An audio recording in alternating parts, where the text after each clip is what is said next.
Welcome dears. आज की class में हम पूरे विश्व के पठारों को समझने वाले हैं। पठार अर्थात प्लेट्यू होता क्या है, पहले ये समझेंगे। उसके बाद देखिए, कई बार ये कन्फ्यूजन होता है और हम उस तरीके से नहीं समझते हैं। जैसे द्वितीय क्रम के उच्चावच हैं पठार, पर्वत भी हैं और मैदान भी है। तो द्वितीय क्रम के हैं तो प्रथम क्रम के क्या है, तृतीय क्रम के क्या है, थोड़ा सा ये भी समझने वाली चीजें होती हैं। तो पठार क्या होते हैं, पठारों का वर्गीकरण, किस किस तरह के पठार बन सकते हैं या बनते हैं, कौन सा पठार किस प्रकार का होता है, दो तरीके से इसको वर्गीकृत किया गया है। तो एक-एक करके हम लेके चलेंगे। जैसे पहली प्रकार के वर्गीकरण में अंतरपर्वतीय पठार क्या होते हैं और कौन-सा अंतरपर्वतीय पठार है।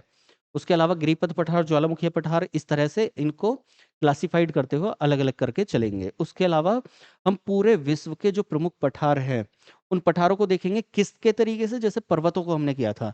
एशिया के पठार, कौन-सा किस देश में है एशिया में, ये हम देखेंगे। ऑस्ट्रेलिया, यूरोप और उत्तरी अमेरिका कौन-सा किस देश में है अमेरिका के, दक्षिण अमेरिका के कौन-सा पठार कहाँ पर है, अफ्रीका का कौन-सा पठार कहाँ पर है, ऐसे। और इनको मैप पर लोकेट करने का प्रयास करेंगे, ठीक है? तो मतलब कुल मिलाकर हमें सातों महाद्वीपों के सभी जो मुख्य पठार हैं, उनका कौन-सा कहाँ किस देश में है, लगभग ये भी करते हुए और मैप पर लोकेट करते हुए चलेंगे। उससे पहले हम पठारों का क्लासिफिकेशन देखेंगे, कौन-सा पठार किस तरह का हो सकता है या बनता है। ज्योग्राफी की लास्ट क्लास यदि आपने नहीं देखी हो तो मैं बता देता हूँ, ये आज शायद 22 या 23वीं क्लास है। इससे पहले हमने किया था पर्वतों के प्रकार, सॉरी, विश्व के पर्वत, इससे जस्ट पहली वाली क्लास थी। और उससे पहली वाली क्लास थी पर्वतों के प्रकार, मतलब किस तरह से पूरे विश्व में पर्वत बने हुए हैं, उनकी निर्माण प्रक्रिया। तो एक छोटा-सा ब्रीफ नोट दे देता हूँ मैं 2 मिनट का, कि जब हमने पर्वतों के प्रकार देखा था, तो उसमें क्या देखा, पर्वत होता क्या है, किस तरह से बने हुए पर्वत हैं और कौन-सा पर्वत किस प्रकार का बना हुआ है।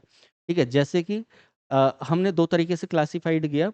एक समय के आधार पर जो पर्वत हमारे बने हैं, जैसे पृथ्वी जब सूर्य से अलग होती है, तो अलग होने के बाद क्या है, वो ठंडी हुई और हमारे अलग-अलग टाइम चले।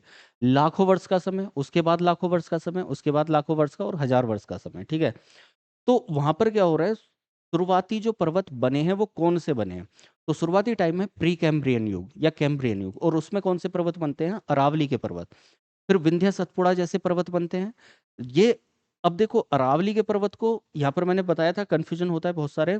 अरावली क्या है? वलित पर्वत भी हैं, अरावली अवशिष्ट पर्वत भी हैं, अरावली प्री कैम्ब्रियन युग के पर्वत भी हैं। ठीक है? तो हर तरीके से हमने उसको तैयार किया था। तो क्लासिफ़िकेशन में हमने देखा कि हम 4 समय हमने देखे, जिनमें पहला कौन-सा, प्री-कैम्ब्रियन या कैम्ब्रियन युग, जो कुछ पर्वत बने हुए हैं, जो शुरुआती पर्वत हैं उस टाइम के हैं। उसके अलावा आगे चलते हैं तो पैलियोसीन युग आता है, उसकी अलग-अलग स्टेजेज़ आती हैं। वहाँ पर मैंने बताया कि किस स्टेज में कौन से पर्वत बने। उसके अलावा उसके आगे चलते हैं तो फिर से पर्वत बने और नए पर्वत बनते हैं हमारे, सबसे कौन से, हिमालय जैसे पर्वत, रॉकी जैसे माउंटेन, ठीक है? ये हमारे पर्वत बनते हैं। तो कौन-सा पर्वत किस समय पर बना, वो सब बताया, कैसे बना, वो बताया। दूसरा वर्गीकरण कौन-सा था हमारा? वो था कि बनावट के आधार पर, जैसे वलित पर्वत क्या होते हैं? वलित मोरदार पर्वत, फोल्ड माउंटेन, और कौन से पर्वत विश्व के वलित पर्वत हैं, मुख्य पर्वत, वो हमने देखे। जैसे कौन से, हिमालय था, रॉकी था, एटलस था, ठीक? ये वाले पर्वत, एंडीज़ था, ये वाले पर्वत। उसके अलावा हमने देखे ब्लॉक माउंटेन्स कौन से होते हैं, कैसे बनते हैं। हमने देखा कि फोल्ड माउंटेन, ब्लॉक माउंटेन के बाद हमने देखा गुंबदाकार पहाड़ियाँ क्या होती हैं, ठीक है? तो इस तरह से हमने क्या किया, पर्वतों का क्लासिफिकेशन किया। उनको कैसे बनते हैं ये देखा, कौन-सा पर्वत किस प्रकार है ये देखा। उससे अगली क्लास में और आज वाली से जस्ट लास्ट वाली क्लास में हमने देखा पूरे विश्व के पर्वत, कौन-सा पर्वत कहाँ पर है, किस आधार पर किया। 7 महाद्वीप है, सातों महाद्वीप की सबसे ऊँची चोटियाँ, अलग-अलग महाद्वीप की अलग-अलग ऊँची चोटी, अ, विश्व की सबसे ऊँची चोटियाँ, कौन से पर्वत श्रृंखला, पर्वत श्रेणी और पर्वत कौन से महाद्वीप के किस देश में है, जैसे अभी मैंने दिखाया इसी तरीके से। तो यदि कोई पहली बार क्लास को कर रहा हो, तो आप ध्यान रखें कि हम ज्योग्राफी में ब्रह्मांड से लेकर और यहाँ तक पहुँच गए हैं, वर्ल्ड ज्योग्राफी हम कर रहे हैं। और ये मैपिंग का पार्ट है, जिसको आगे जाकर हम मैप पर पूरी तरीके से करेंगे, लेकिन ये वर्ल्ड ज्योग्राफी के अंतर्गत हमें करना ज़रूरी है, इसलिए यहाँ पर कर रहे हैं। तो सारी क्लासेज को ज्योग्राफी की प्लेलिस्ट में आपको क्लासेज मिल जाएँगी, ज्योग्राफी की प्लेलिस्ट देखिएगा, क्लास 1, क्लास 2, क्लास 3 करके। बिल्कुल सीक्वेंस में देखेंगे तो पूरी ज्योग्राफी समझ में आ जाएगी, ठीक है? पूरा कॉन्सेप्चुअल मैंने समझाया है, तो ध्यान रखिएगा। पहली बार देख रहे हैं, तो पहली बार देखते के साथ क्लास को देखने के बाद आप लोग जुड़ जाइएगा और ज़्यादा से ज़्यादा लोगों को जोड़िएगा, ठीक है? वो चीज़ बाद में, लेकिन पहले क्लास कर लीजिए। तो देखो आज हम करने वाले हैं पठार, प्लेच्यू। होता क्या है? तो जो हमारे पहाड़ थे, पहली बात यहाँ इस वाले पॉइंट को देखिए। पृथ्वी पर द्वितीय क्रम के उच्चावच। द्वितीय क्रम के उच्चावच का मतलब क्या है? तो यहाँ पर जब हमने एक क्लास की प्लेट टेक्टोनिक थ्योरी, प्लेट विवर्तनिकी सिद्धांत और महाद्वीपीय विस्थापन सिद्धांत, ठीक है, अभी दो चार क्लास पहले ही वो क्लास की थी। तो उसमें हमने देखा कि पृथ्वी पर महाद्वीप और महासागर कैसे बने। जब पृथ्वी पर महाद्वीप और महासागर बने तो वहां पर दो तरीके से सिद्धांत आए, महाद्वीपीय विस्थापन और प्लेट विवर्तनिकी। तो वहां पर हमने देखा कि महाद्वीप अलग अलग हो जाते हैं, प्लेट्स हैं जिन पर महासागर और महाद्वीप है, तो वो अलग अलग होने लगती हैं, डिवाइडेशन होता है उनका, ठीक है। अब जब वो अलग अलग होती हैं तो वहां से जो महाद्वीप और महासागर बने, ध्यान रखना यहाँ पर लिखा हुआ नहीं है, वहां पर शायद मैं भूल गया हूँ प्रथम क्रम उच्चावच लिखना। तो वो जो महाद्वीप महासागर हैं वही हमारे क्या हैं, प्रथम क्रम के उच्चावच। मतलब उच्चावच का मतलब क्या है? उच्चावच का मतलब है उच्च अवच, मतलब ऊंचा नीचा, ऐसे मान लो ऊंचा और नीचा। जैसे आप कहीं भी घूम रहे हैं और वहां पर ऊंचा नीचा कोई भाग होगा, सड़क का भाग है, ऊपर से उठा हुआ है, साइड में गए तो खाई है, खड्डा है, तो वो ऊंचा नीचा, ठीक है। खेत है, प्लेन नहीं है, ऊंचा नीचा है, ठीक। तो ऊंचा नीचा कोई भी भाग पृथ्वी पर, चाहे वो समतल के रूप में हो, धरातल पर, पहाड़ के रूप में हो, झील के रूप में हो, गहरा हो, नदी के रूप में हो, गहरी नदी चल रही है, या फिर क्या इस तरह से पर्वत हो, चोटियां बनी हुई हो, समतल पर ऊंचे नीचे समतल हो, कोई भी, बिल्कुल देखो, जब हम बोल रहे हैं मैदान या समतल भाग बोल रहे हैं, तो समतल का मतलब समतल बिल्कुल प्लेन नहीं होता। बिल्कुल प्लेन का मतलब क्या है? आपने अपने घर में पत्थर या टाइल्स लगवाई हो या फर्श करवाया हो, वो है बिल्कुल प्लेन। लेकिन जब हम रास्ते पर निकलते हैं, इधर उधर जाते हैं, खेतों में जाते हैं, तो वहां पर क्या होता है? बिल्कुल प्लेन नहीं होता, कोई ऊंचा है, कोई नीचा है, कोई ये, उसको बोलते हैं उच्चावच।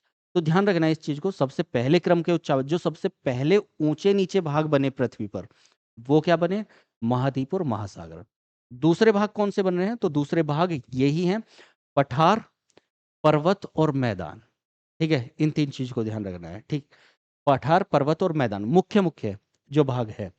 तो ये क्या है? पृथ्वी पर द्वितीय क्रम के, दूसरे क्रम के उच्चावच हैं, दूसरी बार में बनने वाले। तो पहले पृथ्वी पर महाद्वीप बन गए और फिर उन पर क्या बनेंगे? पर्वत बनेंगे और मैदान बनेंगे। तो पर्वत क्या है? पर्वतों का पता है, उच्च शिखर के साथ में, ठीक है, ऐसा शिखर, ऐसा शिखर, इसको बोलते हैं पर्वत, पर्वत चोटी, ठीक। ऐसा भी हो सकता है, ऐसा भी हो सकता है, या ऐसा भी हो सकता है, वलित या भ्रंश पर्वत, किसी भी तरह का पर्वत हो सकता है। मैदान का मतलब क्या है? मैदान का मतलब है इस तरह से, ठीक। ये मैंने बताया, बिल्कुल प्लेन, बिल्कुल प्लेन नहीं होता, ठीक है। तो ये मैदान हो सकता है किसी भी तरह का, थोड़ा बहुत ऊपर नीचे, ये सब क्या है? मैदान है। तो ये दोनों में डिफरेंस क्या है? उच्च शिखर के साथ में चोटी, शिखर मतलब ये चोटी के साथ में पर्वत है, और मैदान क्या है? सरल है, समतल है, बिल्कुल समतल, समतल का मतलब समान तल में, ठीक है। और बिल्कुल सीधा सीधा सपाट नहीं, ठीक है। समान तल में बिल्कुल सीधा सपाट तो होता ही नहीं है कुछ भी। आप जब कृत्रिम रूप से कुछ चीज बनाएंगे, ठीक है, तब वो सीधा सपाट होगा। तो समतल है और निम्न है, ये नीचे है और ये क्या है? उच्च है। दोनों के बीच की चीज क्या है? पठार। यानी कि पठार क्या है? अब आप समझ लें, पठार है ये ऊपर हिस्सा है, ऐसे करके इसकी चोटी बननी है, ये, ठीक है, ये। लेकिन ये ऊपर ना उठ के ऊपर से हटा और ऐसे आ गया। तो यहाँ पर क्या दिख रहा है हमें? यहाँ पर एक ये मैदान टाइप का दिख रहा है, मतलब प्लेन टाइप का दिख रहा है, लेकिन इसके जो ढाल हैं वो क्या है? वो तीव्र है। तो इस चीज को, मतलब ढाल बने हुए हैं लेकिन ऊपर से लगभग लगभग ऐसा है, तो इसको क्या बोलेंगे हम? इसको बोलेंगे पठार, समझ गए? तो दोनों के बीच की चीज ये क्या है? पठार, प्लेच्यू। पठार का शिखर क्या होता है? सपाट होता है, मैंने अभी बताया। इसका शिखर क्या है? ऐसे जाएगा, ये सपाट, ऐसे। और क्या होता है? चपटा होता है, सपाट और चपटा, ध्यान रखेंगे इस चीज को। पृथ्वी के लगभग एक तिहाई, एक तिहाई का मतलब लगभग 33%, 33% के आसपास भूभाग पर क्या है? पठार विस्तृत है। समझ में आ गया इस चीज को? तो ये तो हो गए पठार। अब हम देखते हैं पठारों का वर्गीकरण। पठार कितने प्रकार के होते हैं, कौन से पठार होते हैं, कैसे होते हैं, ठीक है। अब देखो, मैं पहले ही बता देता हूँ, अगर क्लास लंबी रही समझाने में तो हम क्या करेंगे, जो पठारों, विश्व के पठार है, कौन सा पठार कहाँ है, उसको मैप पर लोकेट करते हुए हम अगली क्लास में करेंगे। अभी जहां तक संभव हो सकता है हम पठारों के वर्गीकरण को देख लेते हैं और मुख्य पठार देख लेते हैं। तो देखो, उत्पत्ति के आधार पर ये कुछ पठार हैं, जैसे अंतर पर्वतीय पठार, गिरिपद पठार, ज्वालामुखीय पठार, गुंबदाकार पठार, महाद्वीपीय पठार। ठीक है। उसके अलावा इनको सील्ड भी बोलते हैं, आगे चल के बताऊंगा कैसे। अपरदन चक्र के आधार पर तरुण पठार, प्रौढ़ पठार, जीर्ण पठार और पुनर्यौवनित पठार। ठीक। मतलब क्या है, देखो ये समझो। पठारों की उत्पत्ति, पठार तो समझ गए ना, प्लेचू। प्लेचू की उत्पत्ति कैसे हो रही है, तो इस तरीके से, मतलब किस तरह से बने हुए हैं, कहां पर हैं, उसको बोल रहे हैं हम ये। जैसे अंतर पर्वतीय पठार का मतलब अंतर इंटर माउंटेन। जब पर्वतों के बीच में कोई पठार बन रहा हो तो हम उसको बोल देंगे अंतर पर्वतीय। गिरिपद पठार, गिरी का मतलब होता है पर्वत। पर्वत के पद मतलब पैरों में, मतलब पर्वत की तली में जो पठार बन रहा होगा हम गिरिपद बोल देंगे। ज्वालामुखी से कोई पठार बनेगा, ज्वालामुखी पठार बोल देंगे। गुंबदाकार कोई पठार, गुंबद जो टॉम्ब होती है, एक गुंबद का मतलब जैसे आप मस्जिद की गुंबद सुनी होगी, है ना, तो वो जो गुंबद होती है, गुंबदाकार पठार जो इस तरह से बन रहा है, ऊपर उठ गया। महाद्वीपीय पठार, पर्वत पर्वत कुछ नहीं, या तो सागर के तट के आसपास या महाद्वीपों के बीच में प्लेन मैदानों में जो पठार बन जाएंगे उनको हम महाद्वीपीय पठार बोलेंगे। संक्षेप में मैंने बता दिया, आगे चल के हम देखेंगे अभी। अब ये क्या है, तो ये तरुण का मतलब क्या होता है, किशोर, युवा, ऐसे पठार जो बने हैं और बन रहे हैं। जैसे हिमालय क्या है, हिमालय भी अपनी युवावस्था में चल रहा है, अभी चल रहा है, ऊपर ऊंचाई उसकी जा रही है। तो ऐसे पठार तरुण अवस्था में। प्रौढ़ अवस्था में, प्रौढ़ का मतलब थोड़े बूढ़े होने की तरफ चल रहे हैं, तो प्रौढ़ अवस्था में पठार पहुंच गया है। जीर्ण पठार प्रौढ़ अवस्था में पहुंचकर वो टूट फूट हो गई है, जीर्ण जीर्ण हो गया है, मतलब बेकार होने की तरफ है। और पुनर्यौवनित पठार मतलब दोबारा से उसमें युवापन आ रहा है, ये खत्म होने के बाद में वो दोबारा से बन रहा है, तो वो पठार। तो चार हो गए। ये क्या है, पठार की आयु के हिसाब से, मतलब बनने के हिसाब से। ठीक है। तो ये कुछ वर्गीकरण है, इनको एक एक करके हम समझ लेते हैं, तभी समझ में आएगा। चलो देखो, पहला क्या है, अंतर पर्वतीय पठार। अंतर पर्वतीय पठार का मतलब इनर माउंटेन प्लेचू इंग्लिश में। अब ये पठार क्या है, मैंने पहले ही बताया। अंतर पर्वत का मतलब क्या है, पर्वत हैं चारों तरफ, उनके बीच में कोई पठार हो, तो चारों ओर पर्वतों से घिरे पठार को क्या बोलते हैं, अंतर पर्वतीय पठार। नाम से भी पता चल जाएगा। दूसरा क्या है, भूपटल के सर्वोच्च, मतलब सबसे ऊंचे, सर्वाधिक विस्तृत, सबसे ज्यादा विस्तृत और अत्यधिक जटिल पठार कौन से होते हैं, तो कौन से हैं वो, अंतर पर्वतीय पठार। तो आपको सीधा सीधा प्रश्न हो जाएगा कि भूपटल के सर्वाधिक विस्तृत सबसे ऊंचे पठार कौन से हैं, तो वो अंतर पर्वतीय पठार ही हैं। ठीक है। पर्वतों के चारों ओर पर्वतों से घिरे पठार कौन से हैं, तो अंतर पर्वतीय पठार। इनमें मुख्य पठार कौन से हैं, उदाहरण के रूप में तिब्बत का पठार, सबने सुना होगा तिब्बत का पठार। कहाँ पर है, तिब्बत में है, भारत के कहाँ पर, उत्तर पूर्व साइड में। ठीक है। तो वहां पर सारा, और लगभग उत्तर साइड में भी तिब्बत का पठार आ रहा है। तो तिब्बत का पठार विश्व के सबसे विस्तृत और ऊंचे पठार है। तिब्बत क्या है, पूरा का पूरा एक पठार है। अब इसको ध्यान से समझ लेना, कई बार गड़बड़ हो जाती है। तिब्बत का ये हम एक बार मैं ऐसे समझा देता हूँ। ये देखो, ऊपर इंडिया है, ठीक है, ये यहाँ पर,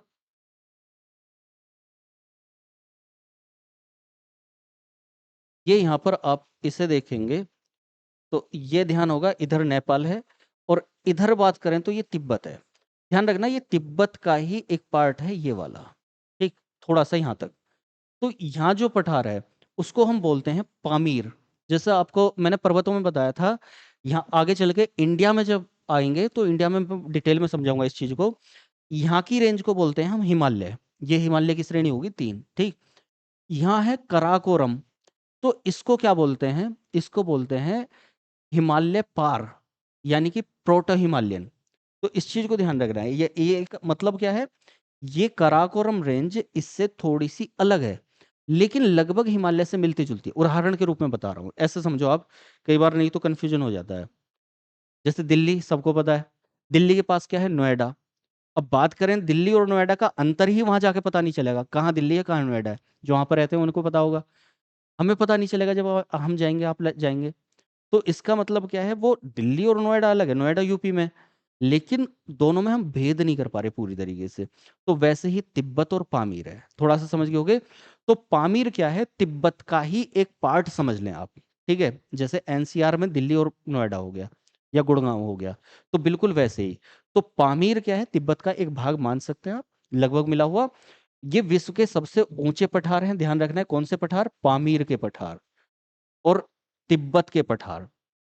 मतलब तिब्बत के पठार विश्व के सबसे ऊंचे पठार है, इनमें जो पामीर वाला हिस्सा है वो सबसे ऊंचा है।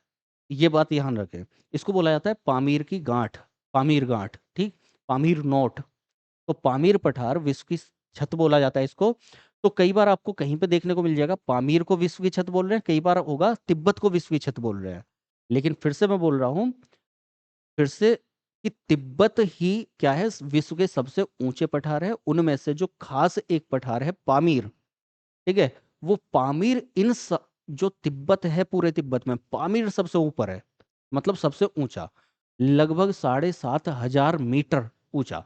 जैसे हम माउंट एवरेस्ट को देखते हैं, माउंट एवरेस्ट की ऊंचाई कितनी है, 8,848, ठीक है, तो वैसे ही लगभग 7,500 मीटर ऊंचा ये पामीर है। और इसकी तिब्बत की औसत ऊंचाई है लगभग 5,000 मीटर, ठीक है। तो इतना ऊंचा ये पठार है, तो इसको क्या बोला जाता है, इतनी ऊंचाई पर है और सपाट है, इतनी ऊंचाई पर जाकर है और सपाट है, तो ऐसे क्या हो गया, ये क्या होगी, एक छत डल गई ना, और ये छत डल गई तो हम बोल रहे हैं इसको विश्व की छत, इसको पामीर को या तिब्बत को, ठीक है, ध्यान रखना है, विश्व का सबसे ऊंचा पठार यही है ये।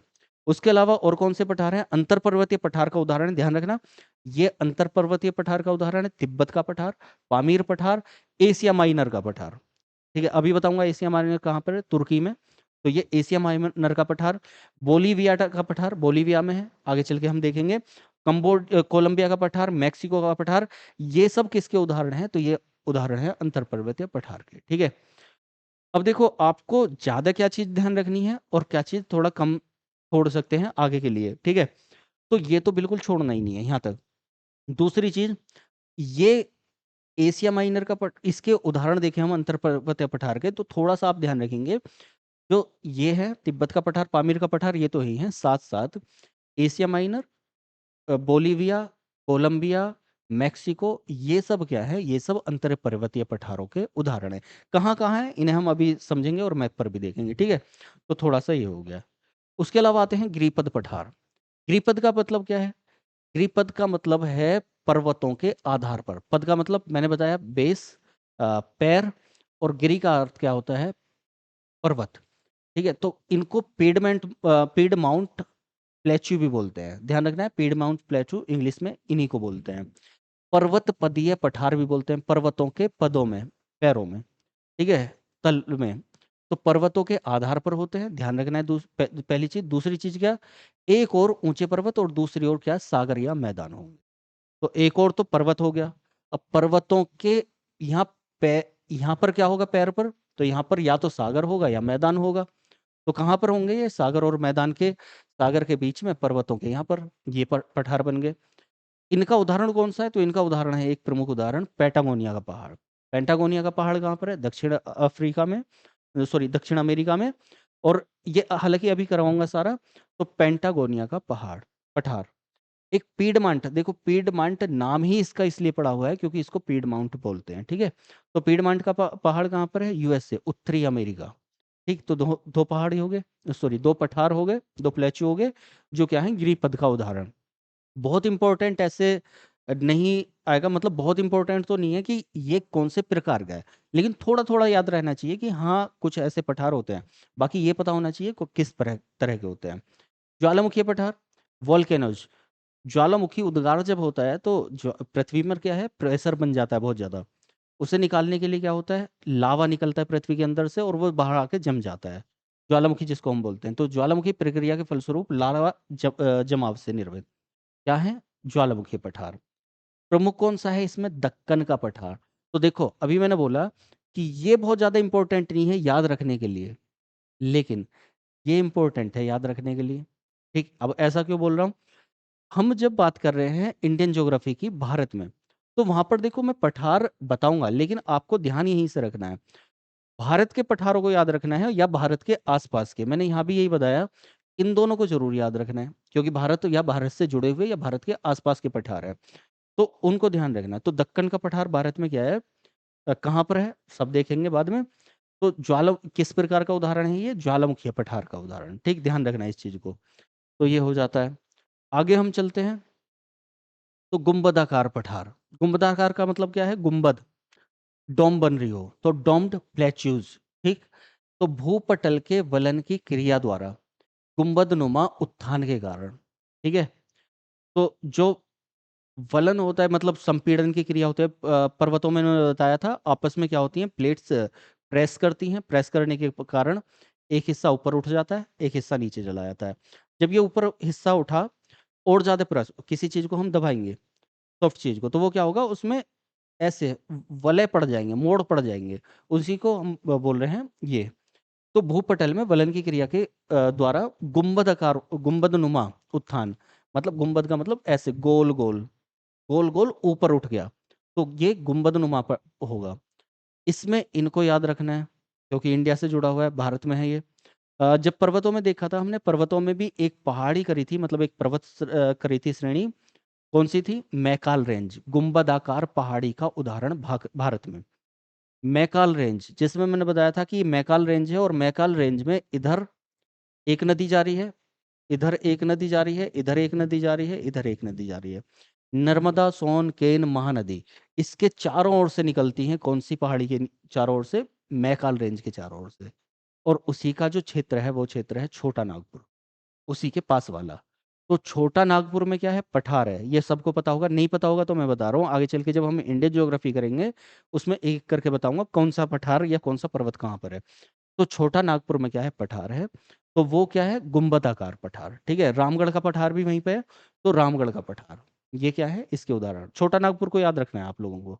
ठीक है, इसको, छोटा नागपुर का पठार। आगे आते हैं महाद्वीपीय पठार, कॉन्टिनेंटल प्लेच्यूज। प्राय कैसे होते हैं? सामान्यतः पर्वतीय भागों से दूर सागरीय तटों या मैदानों से घिरे हुए। सागरीय तटों या मैदान मतलब सीधा सीधा पता ही चल रहा है महाद्वीपीय पठार है, तो महाद्वीपों पे होंगे, पर्वतों को अलग करके। देखो सीधा सीधा है ही क्या, या तो पहाड़ है, ज्वालामुखी से बना है, या फिर पहाड़ों के पैरों में है, या फिर क्या है, पहाड़ों के बीच में है। तो ये क्या है, थोड़ा दूर पर्वतीय भागों से बिल्कुल अलग होके, अगर कोई पठार समुद्र सागरीय तटों के पास बनेगा या मैदानों में बनेगा, मैदानों से घिरा हुआ होगा, तो उसको क्या बोलेंगे? ये बोलेंगे। तो इसका एक नाम याद रखना है, सील्ड। सील्ड। ठीक है, तो सील्ड क्या है? जहां भी सील्ड लग जाएगा तो उसका मतलब है वो महाद्वीपीय पठार है, मतलब वहां वो पहाड़ियों से घिरा हुआ नहीं है या पहाड़ी के पैर पर नहीं है, थोड़ा सा हटके है। भाई इतना ध्यान रखना है। कई बार ज्योग्राफी में एक शब्द आता है, दो दो नाम ज्यादा आते हैं। एक तो कनाडियन सील्ड, मतलब कनाडा जहां पर है तो वहां कनाडियन सील्ड है। एक हिस्सा, पूरा का पूरा हिस्सा ऊपर है। ठीक है, ऊपर है लेकिन वो सपाट हिस्सा है। अब हम उसको मैदान भी नहीं कह सकते, पहाड़ भी नहीं कह सकते, तो हम क्या बोलेंगे उसको? उसको पठार बोलेंगे। लेकिन पठार की जगह जो उसके लिए यूज होता है वो यूज होता है सील्ड का। तो कहीं भी आप कनाडियन सील्ड यूज कर सुन रहे हैं, या फिर ब्राजीनियल सील्ड यूज कर रहे हैं, लॉरेंशियल सील्ड, साइबेरियन सील्ड, तो इसका मतलब क्या है? मैदानी भाग से थोड़ा, जिसके ढाल थोड़े तेज हों, ऊपर उठ के, और प्लेन सपाट। ठीक है, तो ये उदाहरण है किसका? सील्ड मतलब महाद्वीपीय पठार। उसके अलावा आते हैं, तो ये पठार कौन से हो गए? एक टाइप के। दूसरे टाइप के जो समय के अनुसार उनमें बदलाव हो रहा है, तो चार बताए थे। कौन से? एक है तरुण, प्रौढ़, जीर्ण और पुनर्यौवन। ठीक, दोबारा देखते हैं, ये कौन से? तरुण। इन पठारों पर अपरदन की प्रक्रिया क्या होती है? अधिक सक्रिय होती है। तरुण अवस्था में है, किशोर अवस्था में है, युवा अवस्था में है, तो उन पर क्या होगा? जो अपरदन की क्रिया है, घिसाव की क्रिया है, वो क्या होगी? तेज होगी, ज्यादा से ज्यादा वो एक्टिव होगा। नदियों के कटाव द्वारा गहरी घाटियों का निर्माण होता है। ठीक है, नदियां क्या करेंगी? इस पर कटान करेंगी, घाटी बन जाएंगी उसके अंदर अंदर। तो ये क्या उदाहरण है? कोलोराडो का पठार। बहुत इंपॉर्टेंट हमारे लिए नहीं है, अ, थोड़ा सा हल्का सा देख सकते हैं तो ध्यान रख लेना। तो कोलोराडो पठार है कहाँ? यूएसए में पड़ता है। बाकी आपको ये ध्यान रखना है थोड़ा सा कि क्या अपरदन की प्रक्रिया तेज होती है और नदी घिसाव करती है, जिसकी वजह से क्या होगा? वहां पर घाटी बन जाती है। ये तरुण पठार है हमारा। प्रौढ़ पठार क्या होगा? थोड़ा सा इससे बूढ़ा। अपरदन द्वारा पठार की सतह ऊबड़ खाबड़ या असमान हो जाए, मतलब अपरदन इतना ज्यादा हो जाए, बीच बीच में से जगह जगह जगह जगह अपरदन, तो वो एक टाइम बाद क्या होगा? इस टाइम के बाद में एक अवस्था क्या आएगी, वो अवस्था आएगी प्रौढ़ पठार की। वो अवस्था कैसे होगी, जब जगह जगह घाटियां बन गई हैं और अभी भी कटान हो रहा है बार बार, तो वहां से क्या होगा, उबड़ खाबड़ हो जाएगा। उबड़ खाबड़ का मतलब ऊंचा नीचा ऐसी टूट फूट जैसा, तो उस पठार को क्या बोलेंगे हम, प्रौढ़ पठार। ठीक। नुकीली चोटियों की अधिक संख्या में विकास होता है। नुकीली चोटियां ही बनेंगी। देखो जब ये पठार है, मान लीजिए ये पठार है, यहाँ से नदी आई, नदी ने इसको घिसाव किया, यहाँ से क्या हो गया ये इस तरह से, ठीक है, ऐसे हो गया, और घाटी बन गई, एक दो घाटी और बन गई, एक दो घाटी और बन गई। अब क्या होगा, यहाँ ये घाटी बनती जा रही है, एक नदी और करती जा रही है, ऐसे करती जा रही है, यहाँ भी करती जा रही है, जगह जगह जगह जगह ये हो जाएगा, तो नुकीली चोटियां बन जाएंगी। और दूसरा क्या होगा, यहाँ से ये उबड़ खाबड़ हो जाएगा। तो मतलब जो पहला पठार था, ये वाला पठार था, युवा पठार था, वो क्या है, घिसने लगा। ठीक। तो बेकार होने लगा, जब बेकार होने लगा तो वो प्रौढ़ में पहुंच गया, प्रौढ़ावस्था में। इसका उदाहरण है एप्लेसिन का पठार। ये कहाँ पर है, ये भी यूएसए, बहुत ज्यादा कठिन नहीं है, यूएसए यूएसए। यहाँ भी देखेंगे तो आप यूएसए के पठार हैं, एक आधा यहाँ पर मिलेगा। कहाँ गया ये, यूएसए पीडमांट। ठीक है, तो थोड़ा सा ध्यान रखना है इसको। हाँ, ये अब ये हो गया पठार हमारा। अब तीसरी कंडीशन ये आएगी कि ये इतनी ज्यादा, ये यहाँ कटान इतना ज्यादा हो जाएगा, इतना ज्यादा हो जाएगा कि ये पठार का पठार ही बेकार हो जाएगा, ऊपर से घिस गया। और वो पठार आता है जीर्ण पठार। अत्यधिक अपरदन के कारण पठार के उच्चावच घिसकर प्राय समाप्त होते हैं। जो ऊंचे नीचे भाग हैं वो समाप्ति हो गए, प्लेन हो गया। ठीक है, क्यों हुआ, क्योंकि इतना ज्यादा घिसाव हो रहा है उनमें, तो वो प्लेन हो गया। तो पठार एक लगभग संप्राय के रूप में परिवर्तित हो जाता है। ठीक है, संप्राय मतलब समतल के रूप में परिवर्तित हो जाता है, ऐसे ध्यान रखें। तो पठार क्या है, जब इतना ज्यादा घिस जाता है तो वो एक समतल के रूप में, सीधे रूप में परिवर्तित हो जाता है। इसको क्या बोल रहे हैं हम, जीर्ण पठार। तो जीर्ण हो गया ये पठार। उदाहरण क्या है, मध्य रांची का पठार। अब इसको थोड़ा सा ध्यान रख लेना है। जो रांची का पठार है भारत में, क्योंकि भारत से जुड़ा है, भारत के अंदर है, तो रांची का पठार क्या है, जीर्ण पठार का उदाहरण है। टूट फूट करके एक प्लेन एरिया है रांची। ठीक है। पुनर्युवनित पठार, जीर्ण अवस्था की प्राप्ति के बाद, इसके बाद में क्या कंडीशन होगी, पूर्व उत्पित पठार द्वारा, मतलब दोबारा से बन रहा है पठार, टूट फूट होगी। लेकिन मैंने बताया कि जब अभी नई अवस्था होगी किसी पठार की, तो वो क्या होगा, ऊपर उठेगा। जैसे हिमालय ऊपर उठता जा रहा है थोड़ा थोड़ा। पहले हम बोलते थे 8,848 मीटर की ऊंचाई है, अब बोलने लगे हैं 8,850 मीटर की ऊंचाई है। तो इस तरीके से, तो ये क्या है, दोबारा से उठान हो रहा है इसमें। पुनः उत्थान द्वारा अधिक ऊंचाई प्राप्त कर लेने पर कैसा कहलाता है पठार, पुनर्युवनित पठार। ठीक है, दोबारा से युवा हुआ पठार। रांची का जो पाट पठार है नीचे, मतलब दोबारा से जो बन रहा हुआ हिस्सा है, बनता हुआ हिस्सा है, वो क्या है, वो है हमारा पुनर्युवनित पठार। ठीक है, तो थोड़ा सा ध्यान रखना है, ये रांची का बाद वाला हिस्सा है। तो ये हमारे पठार समाप्त हो गए हैं। अब विश्व के प्रमुख पठारों को हमें देखना है। हो सकता है क्लास बहुत लंबी नहीं हुई है, हम विश्व के प्रमुख पठारों को देख लेते हैं। तो सबसे पहले एशिया के पठारों को करेंगे। ध्यान रखें, यहाँ पर मैंने महत्वपूर्ण पठार तो लिए हैं, इनको याद रखना बड़ा कठिन है। जिस जिस तरीके से मैं बता रहा हूँ, जो बहुत ज़्यादा इंपॉर्टेंट चीज़ें हैं वो उसी तरीके से करें, फिर जो थोड़ा सा कम बाद वाली चीज़ें हैं उनको उसके बाद में, जैसे जैसे एक पैटर्न में। तो देखो एशिया, क्योंकि हमारे लिए सबसे महत्वपूर्ण क्या है, भारत। ठीक है, और भारत कहाँ पर है, एशिया में है।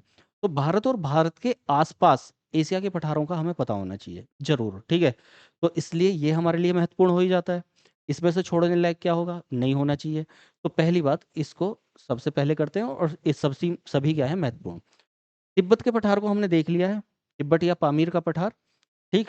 तिब्बत में है, चीन में, चीन के अधिकृत में है, अधिकरण में है कौन, तिब्बत। तो वहीं पर पड़ता है, सबको पता है। मैप पर अभी लोकेट कर लेंगे एक एक करके। उसके अलावा दक्कन का पठार कहाँ पर है, भारत में। दक्षिण भारत की तरफ जब बढ़ेंगे तो वो दक्कन का पठार पड़ता है। भारत के पठारों को डिटेल में मैं करवाऊंगा इंडियन ज्योग्राफी में, कौन सा पठार कहाँ, बहुत सारे पठार हैं क्योंकि। छोटा नागपुर का पठार भारत में है ये भी। मालवा का पठार भारत में है ये भी, तो इनका तो पता ही है तीनों का। मंगोलिया का पठार, मंगोलियाई पठार। तो मंगोलिया में अलग अलग चीजें हैं, मंगोलिया में पर्वत भी है, मंगोलिया में पठार भी है, मंगोलिया में रेगिस्तान भी है। विश्व का ठंडा रेगिस्तान, या तो सबसे बड़ा ठंडी एक चादर जहां पर पानी बारिश नहीं पड़ती हो, बर्फ ही बर्फ हो, वो कहाँ पर है? अंटार्कटिका, दक्षिणी ध्रुव। और फिर उसके अलावा कहाँ पर है? गोबी, मंगोलिया में पड़ता है। ठीक है, तो आगे चल के देखेंगे हम उसे। तो मंगोलियाई पठार मंगोलिया में है। मंगोलिया क्या है? चीन के पास में, चीन के साइड वाला ऊपर वाला हिस्सा, वो मंगोलिया है। तो ये मंगोलिया का पठार हो गया। टकला मकान, टकला मकान नहीं करना, टकला नहीं, तकला, टकला मकान चीन में। ठीक है। लोयस पठार कहाँ पर है? चीन में। लोयस को मैंने ये भी बताया था कि लोयस का मैदान है, पठार है। तो ये किस चीज से बना हुआ है, इस चीज को भी ध्यान रखना है। तो दो चीजें बताई थी, एक हिम निर्मित, एक पवन निर्मित। दो दो मैदान बताए थे, आगे चल के हालांकि देखेंगे, पहले करवाया हुआ है, देख लेना उसमें। पोतवार पठार, इसको तो ध्यान रखना ही है क्योंकि भारत के पड़ोसी की बात है, दुश्मन की बात है, पाकिस्तान। तो पोतवार पठार कहाँ पर है? पाकिस्तान में। और शान पठार कहाँ पर है? म्यांमार में। ठीक है, शान म्यांमार में। तो सबसे पहले भारत और भारत के आसपास का देखो। तिब्बत, तिब्बत में हो गया। भारत में कौन कौन से मुख्य रूप से? दक्कन का पठार, छोटा नागपुर पठार, मालवा पठार, रांची पठार। ठीक है, ये हो गए। उसके अलावा हम देखते हैं पोतवार पठार कहाँ? पाकिस्तान में। शान पठार कहाँ पर? म्यांमार में। उसके अलावा हम किसके देखें? चीन को। तो चीन में कौन सा? एक मंगोलिया में, मंगोलिया चीन। टकला मकान और लोयस पठार कहाँ पर? चीन में। बिल्कुल आसानी से हो जाएंगे। एशिया के ये पठार और देख लेते हैं एक बार। एशिया माइनर कहाँ पर है? तुर्की में। एशिया माइनर को तो आपको याद ही रखना है, अगर आप कॉम्पिटेटिव एग्जाम्स की तैयारी कर रहे हो तो वहां पर ध्यान रखना है, क्योंकि आपको हिस्ट्री में भी बार बार एशिया माइनर आएगा। ठीक है, वैदिक काल में, उसके बाद वाले समय में। तो एशिया माइनर तुर्की। अनातोलिया, तुर्की, ये भी तुर्की में पड़ता है। तुर्की का जो पूर्वी वाला हिस्सा है, जो एशिया, तुर्की का यदि आपको नहीं पता है तो मैं बता देता हूँ। तुर्की थोड़ा सा भी देखेंगे, बताऊंगा, दिखाऊंगा उसमें मैप में। तुर्की एशिया और यूरोप, थोड़ा सा हिस्सा उसका यूरोप में भी जा रहा है। तो ज्यादा हिस्सा उसका एशिया में है, थोड़ा सा हिस्सा यूरोप में जा रहा है। तो एशिया वाला जो हिस्सा है वो पूरा का पूरा इस अनातोलिया पठार पे ऊपर बना हुआ है। ठीक है, तो ध्यान रखना उसको। अनातोलिया कहाँ है? तुर्की में, इसलिए थोड़ा इंपॉर्टेंट हो जाता है ये। साइबेरिया, रूस का एशिया वाला हिस्सा, क्या कहलाता है? साइबेरिया। तो मध्य साइबेरिया पठार कहाँ? रूस में। ये भी हमारे लिए इंपॉर्टेंट है। कोतार पठार ये थोड़ा सा कम है, इसको एक बार को आप देख सकते हो। कोतार पठार कहाँ? थाईलैंड में। और ईरान पठार कहाँ पे होगा? नाम में ही पता है, ईरान में। ठीक, एक बार मैप पर इनको लोकेट कर लेते हैं, देख लेते हैं एशिया के पठार को। ये हमारा मैप हो जाता है। इसमें एशिया कौन सा है? तो वो सभी को पता होगा कि ये हमारा एशिया है। ये एशिया,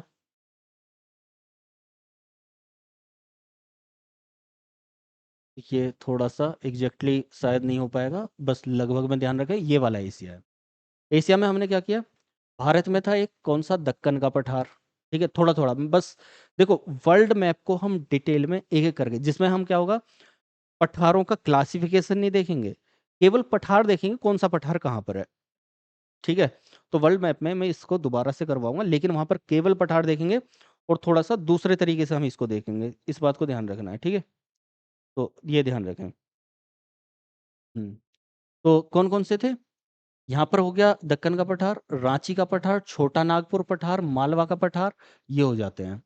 इसके अलावा यहाँ पर, ठीक है, एशिया में रफली आइडिया जो हमारे माइंड में रहे कि चीन में कौन कौन सा था? एक तकला मकान था। ठीक, मंगोलिया, मंगोलियाई वाला था। दो हो गए। एक हमने देखा यहाँ पर वर्मा में,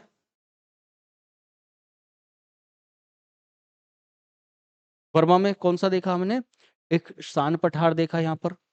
ठीक है, कोतार पठार देखा यहाँ पर थाईलैंड में। ठीक, यहाँ पर।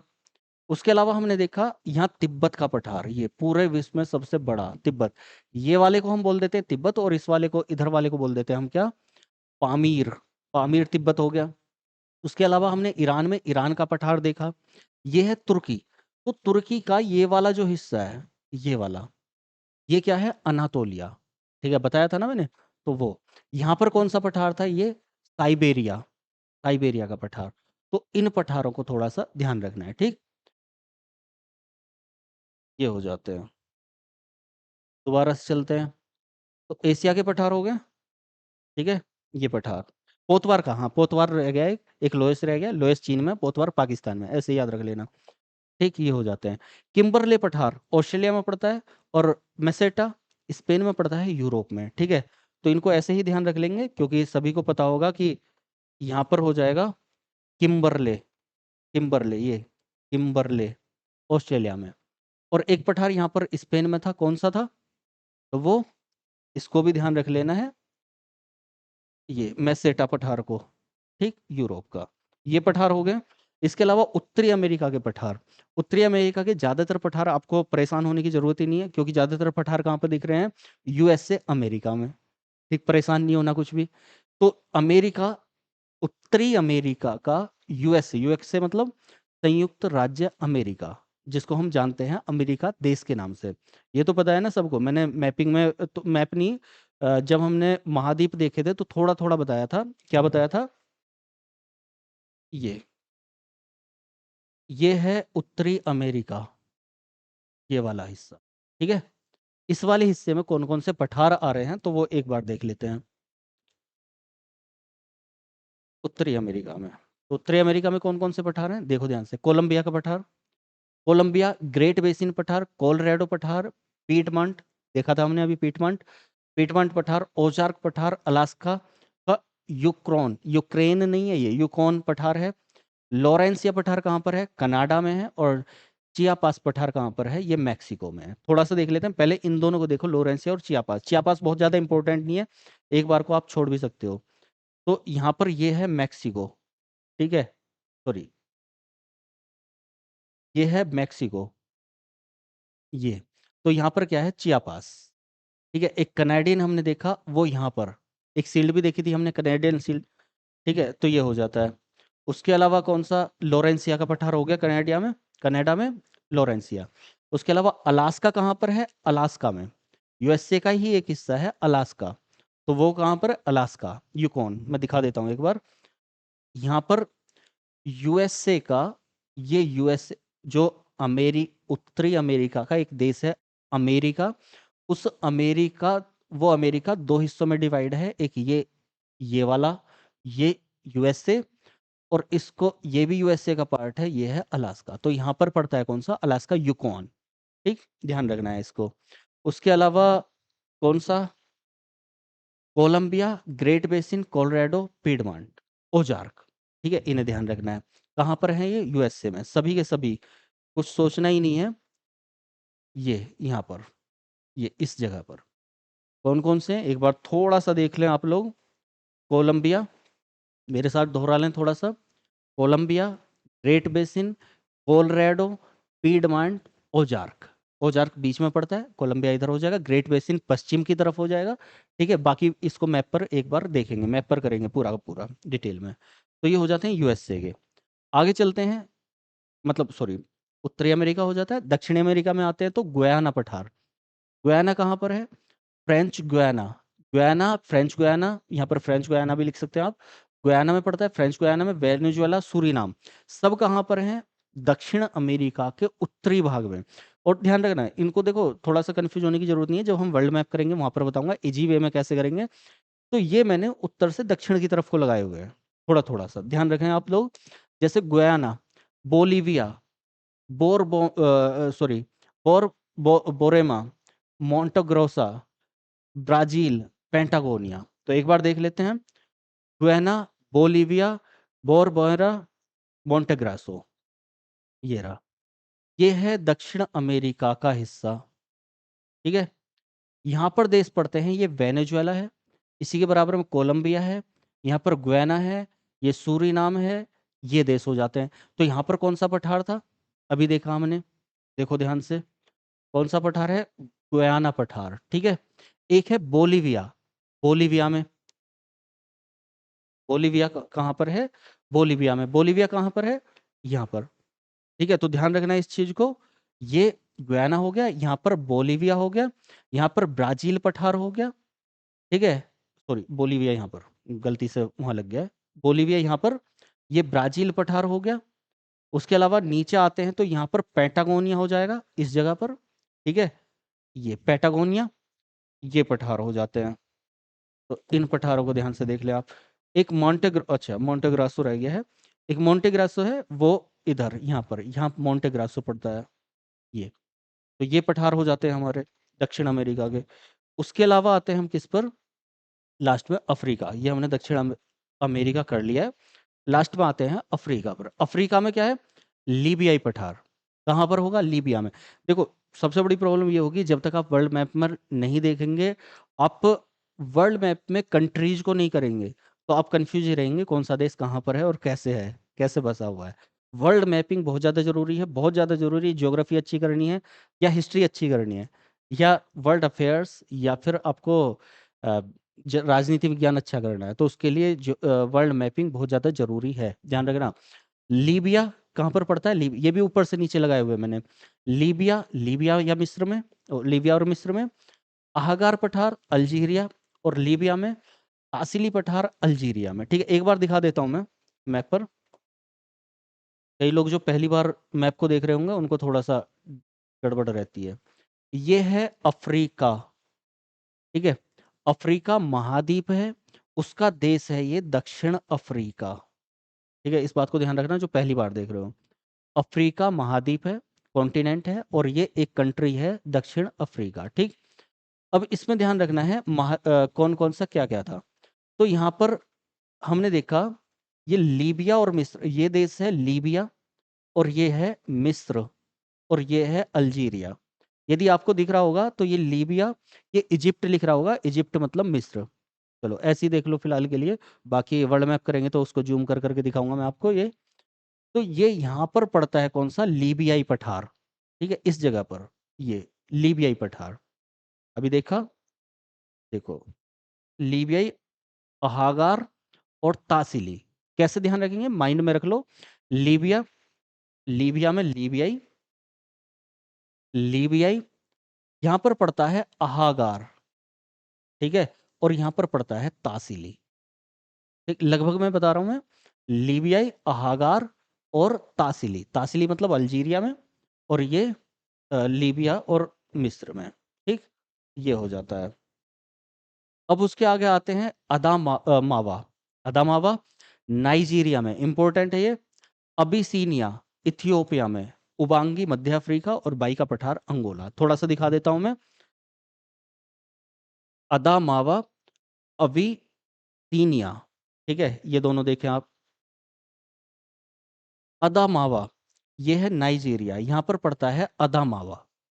ठीक है, उसके अलावा एक अगला देखा हमने, अबिसीनिया। अबिसीनिया बहुत ज्यादा इंपॉर्टेंट नहीं है, अभी इनमें से इंपॉर्टेंट भी बताऊंगा मैं किस किस को नहीं छोड़ना है आपको।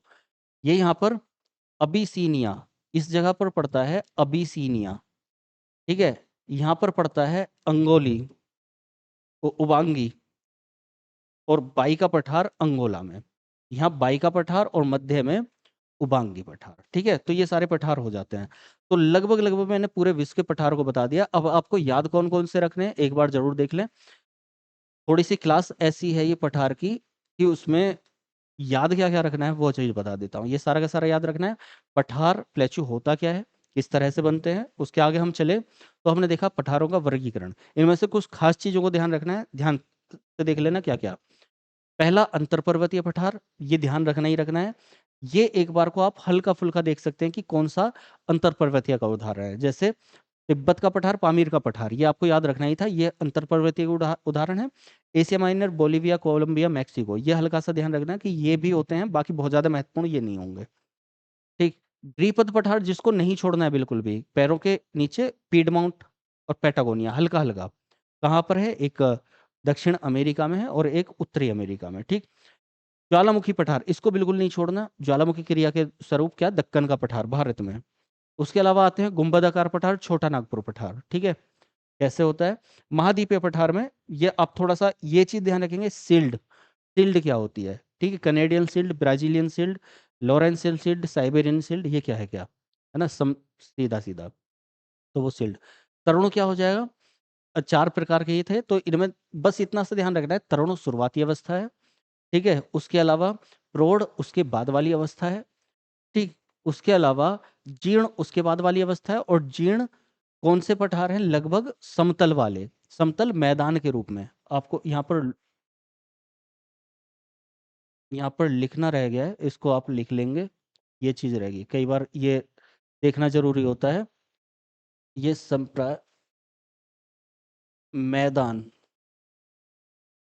लगभग मैदान के रूप में जो परिवर्तित हो जाते हैं वो क्या है, ये है। इससे चलो मैं आगे चल के अभी आपको जो पीडीएफ मिलेगी उसमें ठीक करके करेक्शन करके दे दिया जाएगा। पीडीएफ कहाँ मिलेगी, तो वो एप्लीकेशन पर मिल जाएगी। ठीक है, सारी क्लासेज जैसी डली हुई हैं तो उसमें सही कर गए। ये लगभग मैदान के रूप में, ऊपरी मैदान के रूप में, समप्राय मैदान।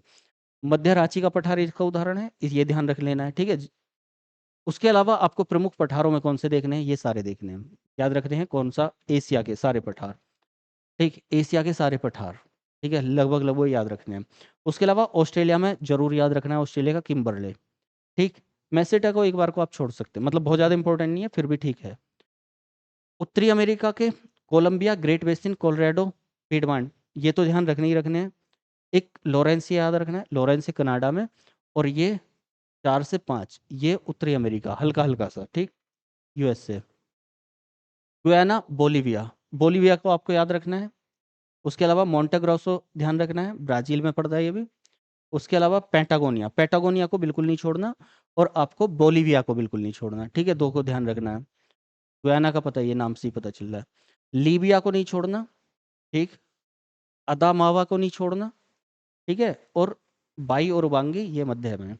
तो लगभग लगभग ये सभी मैंने बता दिए हैं कि किस किस को ज़्यादा ध्यान रखना है। वैसे ध्यान सभी को रखना है, लेकिन किसको बिल्कुल भी नहीं छोड़ना, वो बता दिया। ठीक, क्लास कैसी लगी ये जरूर बताइए। अच्छी लगी हो तो लाइक की जरूर कीजिएगा। अभी तक नहीं जुड़े हैं तो जुड़ जाइए। बाकी ज़्यादा से ज़्यादा लोगों को अपने साथ में, कम से कम एक एक स्टूडेंट, 2 4 5 7 स्टूडेंट को अपने साथ में जोड़े, जिससे कि ये क्लासेज आगे बढ़ सकें, ये सारथी परिवार थोड़ा बड़ा हो सके। चलिए मिलते हैं क्लासेज में, तब तक के लिए धन्यवाद। जय हिंद।